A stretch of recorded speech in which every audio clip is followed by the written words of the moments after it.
Hello everyone, welcome back. Kevin with Survivalist Boards. Y'all know the drill. If you're not a member of the forum, go over there and get signed up. Survivalist Boards is the largest prepping and survivalist community on the internet. Come out here, check the battery. I like to charge the battery after I get back off a trip on the river. Went out, what was it, Saturday? Here it is Monday, charging the battery. I like to charge it on 8 amp for a little while, then switch it down to 2 amp, let that battery get a good charge. Today we are talking about life in a medieval city by Francis and Joseph Guys, and that is the medieval housewife and her daily chores. Not just the housewife, but these are typically the chores that fell to the housewife. Tell you what, let's get over here away from that hum of the battery charger so y'all can hear a little bit better. Get down here on the ground, away from the battery charger. This is on page 47. Hope y'all can see this okay. And one of the housewife's first chores in the morning is shopping for food, which must be done daily. Okay, why must it be done daily? Because there was no way to keep food stored for a long period of time. And then it goes on to talk about how there are different types of people in the market selling different types of wares. So we've got a couple of different lessons here. It's one, shopping usually went to the wife. Second, it was almost done daily because there was no way to store it. Third, there were different people selling their wares or different types of wares.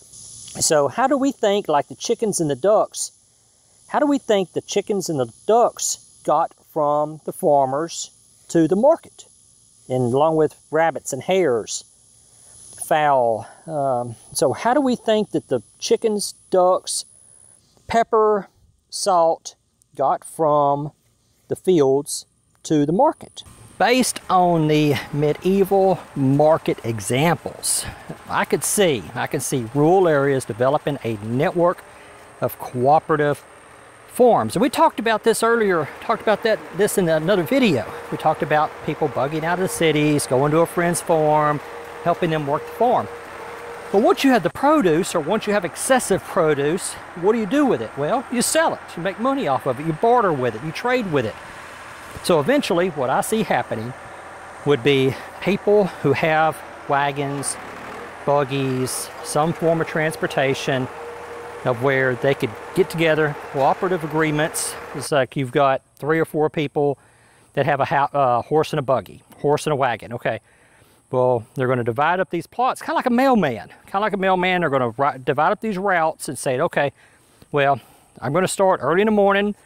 I'm going to hit this farm, this farm, this farm, this farm, and I'll be back to that store on this county road by a certain time.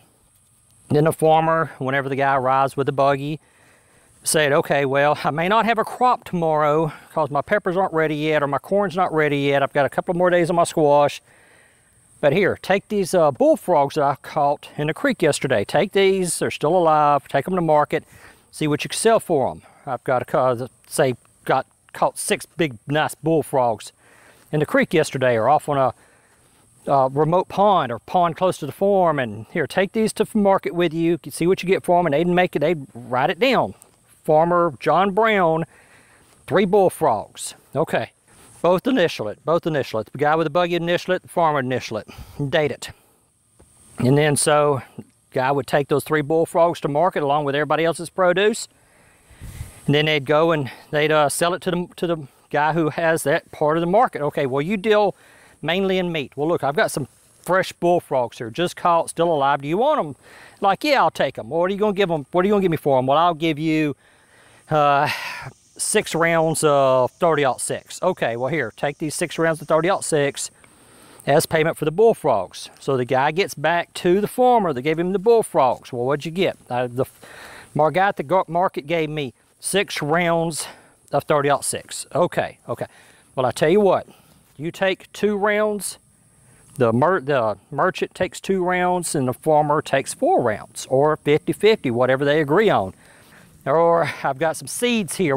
I've got a handful of contender snap beans that I'll give you for your perch. Okay, well, here, take this handful of contender snap beans, and then for the perch. And then the guy gets back to the farmer, says, okay, well, they gave me a handful of contender snap beans. So, okay, well, you take half or a quarter, and I'll take 3/4 of it. And I imagine it'd be more than just a handful. It'd be more like weighed out, that for so many pounds of meat, you may get so many seeds or something.